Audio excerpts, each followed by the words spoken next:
Hi, I'm Jack. Welcome to my YouTube channel. Now let's dig right in.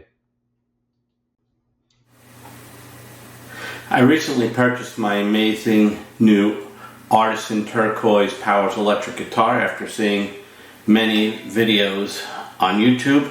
And I'm not going to get into all the specs about this guitar. There's plenty of great videos that will go over the innovative design and the specs. It's not a demo video. I suggest that you watch Congilio's video with Andy Powers as a guest. It's a long video, but if you're thinking of spending thousands of dollars on this guitar, it's well worth a watch. Of course, all of Corey's videos are fantastic. You could see many good videos, good video reviews about the guitar, and some without Andy. Andy's got a great reputation in the business, and he really knows what he's doing. It comes across as someone who's very genuine and has a great passion for guitar and music. Other great videos would be from Peach Guitars or Chicago Music Exchange with Nathaniel Murphy demonstrating the instrument. I'll put some links below and you could access them quickly and get some specs and the demos. But that's not why you clicked on this video. You're watching it because you want to know what's not perfect about this guitar. And since you want to spend many thousands of dollars, you might want to know something. You might want to know this. It's very rare to get a guitar that's perfect in every aspect, for every aspect you play, for any style that you play, unless you're going to get a from scratch custom build exactly the way you want. And this guitar is not cheap, and it retails for $3,800 to $4,500 depending on what top you get. And it also does not feel like a cheap guitar. It feels like a very well built guitar. The fit and finish is perfect on it. So it's a very high quality guitar. I got mine from the Tone Shop in Texas, and I've bought many guitars in the past, and I've come across some really good dealers. The Tone Shop is one of them, and no, they did not pay me to say that.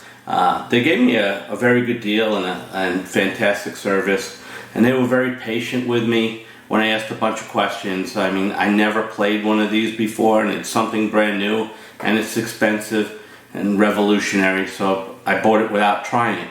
And just as a side note, did they give me the best possible deal? I mean, did they give me the cheapest, absolute rock bottom price?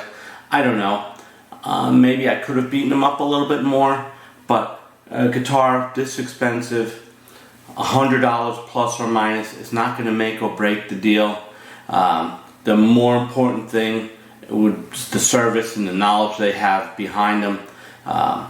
They set the guitar up for me with the strings I like, and look, they're in the business to make money, so we'll let them. Anyway, when I got this guitar, the tremolo bar was very floppy. Some people like it. I don't. I like it to stay put exactly where I place it. Also, it was set up for dive bomb only, so it could only go down, couldn't pull up. I like to pull up on it as well, but I knew that the bridge would be set up like that. Unlike other bridges, this was super easy to make it float simply by backing out one small screw, which is right over here. I'll show more about that. Here's a picture of the set screw screwed in, so the bridge is set for dive bomb only. So when the set screw is screwed all the way in, you could see that it acts as a stop towards that little bar that's sticking above it, and that acts as a limiter to prevent you from pulling up on the tremolo arm. So when you dive bomb it, it's going to come back up and stop in that exact same spot, stays in tune phenomenally well.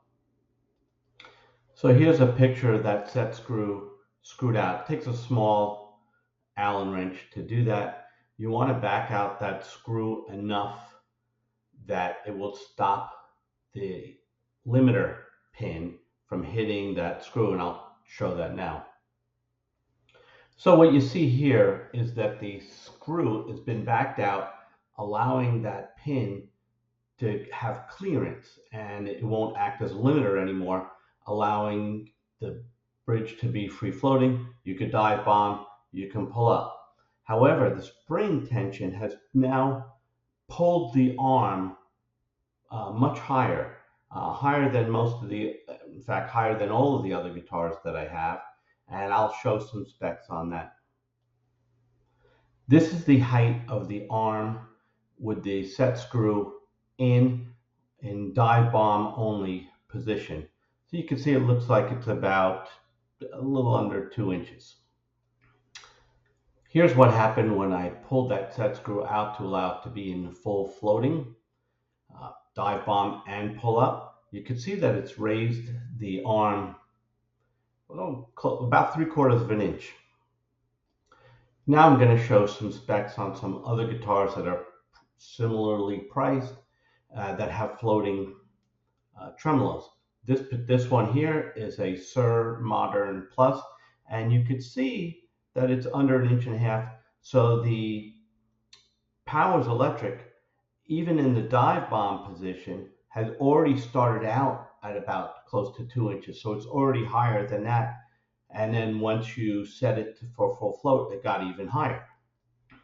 This is a PRS Custom 24. We're up to about 1.5 inches or so.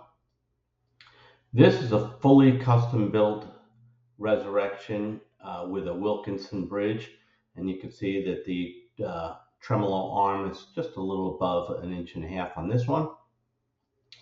And lastly, this is a Sir Standard Plus, and you can see that the tremolo arm is about a little more than 1.5 inches.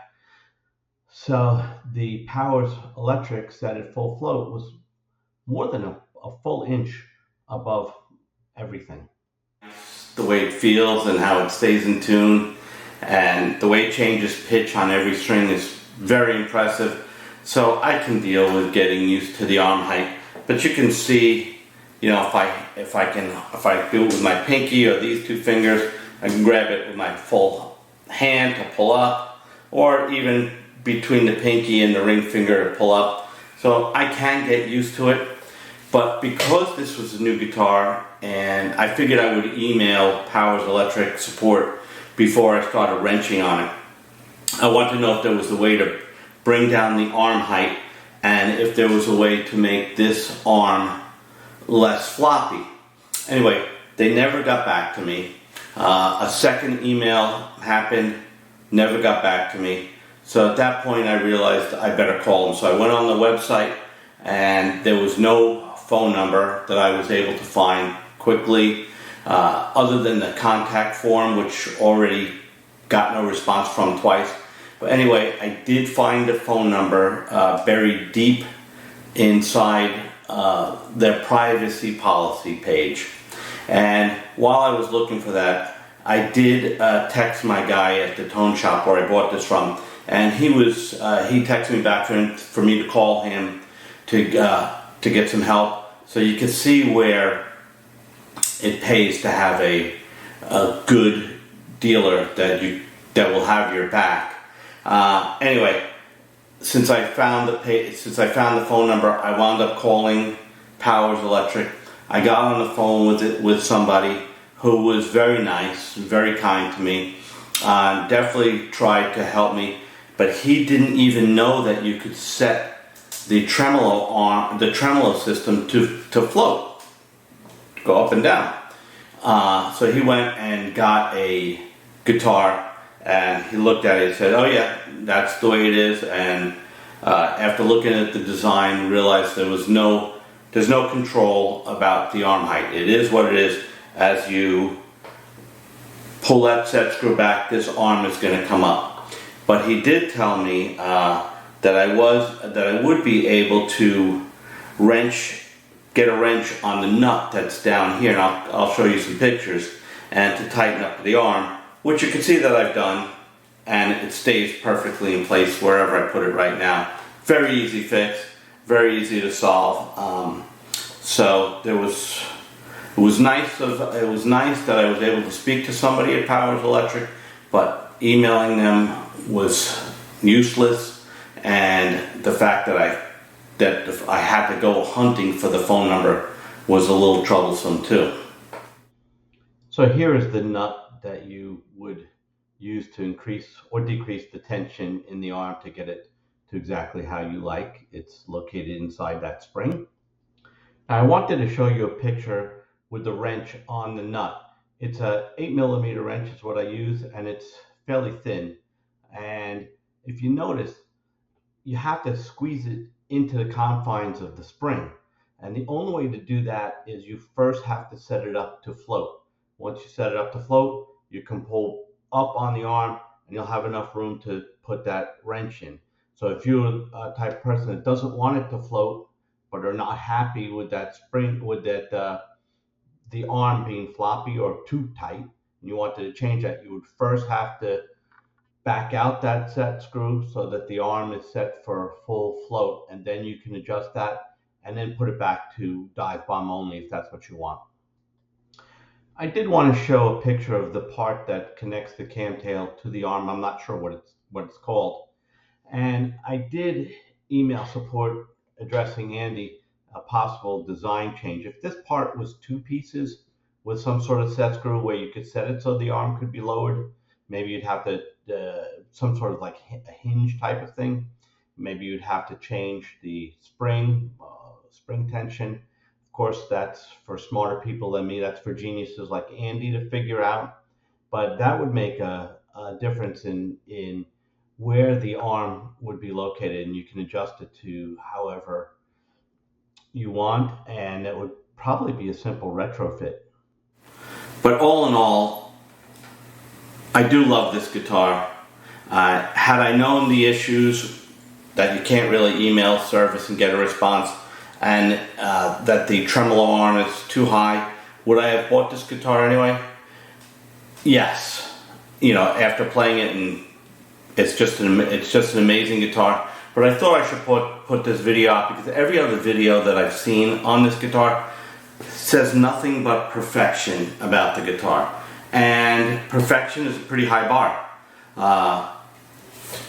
This was the only issue that I had. Aside from that, everything else is great. So great job to Andy Powers and the Powers Electric team. Anyway, I hope that this video helped you.